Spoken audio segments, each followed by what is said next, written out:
In old good days, playing against Najdorf and making your choice in this position, looking for move 6, whether to play bishop e2 or bishop c4 or bishop g5 or whatever, or g3 or f4, it was very much a matter of taste. Why taste? Because the opening theory wasn't at infant stage, especially in Najdorf. And even the strongest players at that time, they couldn't go further than the level which I would call the level of the ideas. So they're ideas. There's an idea that could be tested in the game. Of course it was backed by some variations, but some. And nobody ever had a dream about the computer precisions that is required today for the preparation to be a valid one, for the preparation to be effective, and to bring results, not only at the highest professional level, but even in the open tournaments. So the players that prefer sharp, complicated, irrational positions, they of course played bishop g5. And if I say bishop g5, you can guess the names of the greatest players of that time. Tal, Spassky, Keres. And later we'll look at other options, and you can guess yourself what were the players that always wanted to stick with moves like bishop e2.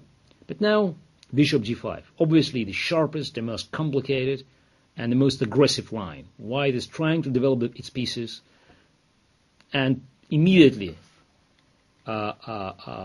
prepare long castle. And then the hope is that White's advantage in the development and its ability to develop pieces in a very free fashion would play its role. One thing we should remember, and White should remember, that very often White should be ready to sacrifice the material.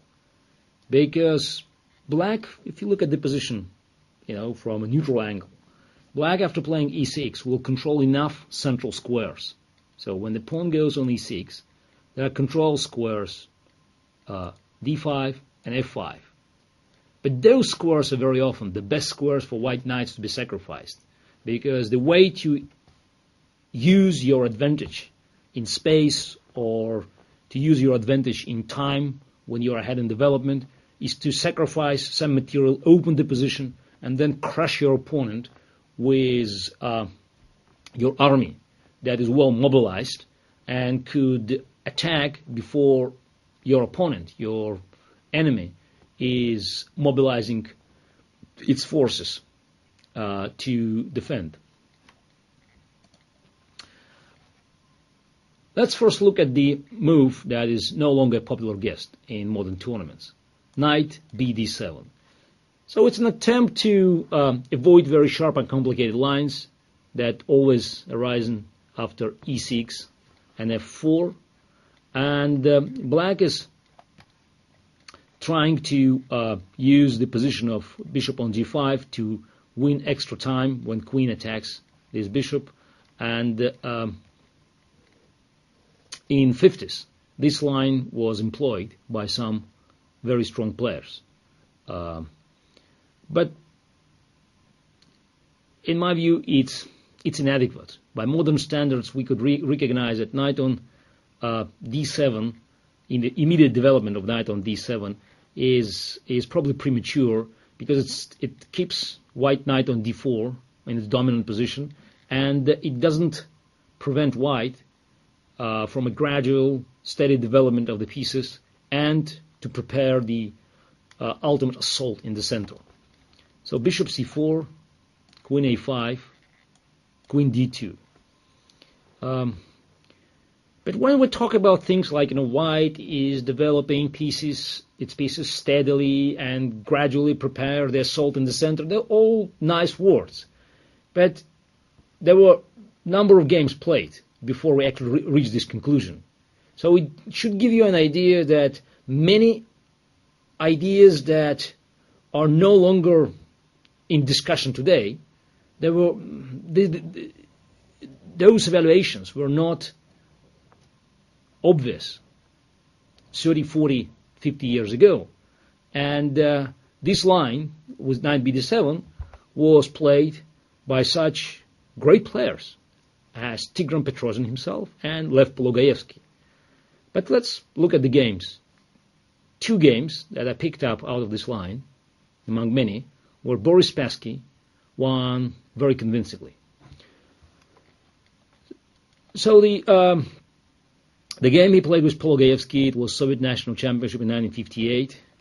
Pologaevsky played e6, castle, b5.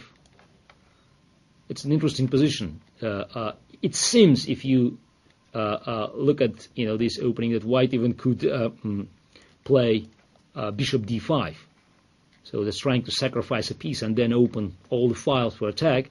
But then Black makes its counter-sacrifice, b4, and after bishop takes e8, b takes e3, you see bishop on g5 is hanging. So that's why suddenly White king is no longer in safety on the queen side. So White should be very careful, because Black can also sacrifice a material and retake the initiative. But bishop b3, which is a normal move, bishop b7, rook h e1, very natural. So it's any player of any strengths would be delighted to have such a position as White. But we should remember that it's all good, but White must succeed before Black king finds itself in safety on g8, and then there are many options for Black. One is, of course, to play b4 sooner or later and push the knight from c3. By the way, it's very important to remember that knight on c3 is one of the key pieces in these variations, in general in Najdorf, because it protects pawn on e4, and it also always threatens to jump on d5. So that's why very often after b4, knight d5 would be the best option. In fact, if Black plays b4 instead of bishop e7, then of course we know knight d5 is very, very strong, and Black position normally collapses.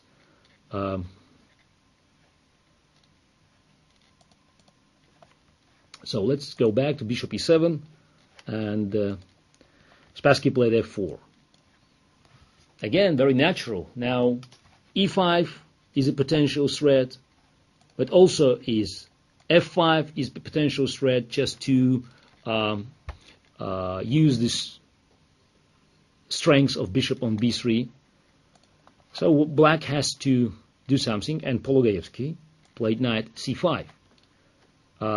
And White has to hurry. The pawn on e4 is hanging, but most important, the bishop on b3 can be eliminated any moment. Spassky made a very natural move, e5. But what is amazing, this natural move is not the best move in the position, because, as was proven later, Black could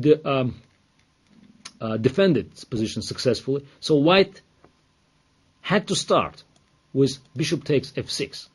And then if bishop takes f6, then e5, and after d takes e5, f takes e5, we reach the position that occurred in the game, and it's in White's favor.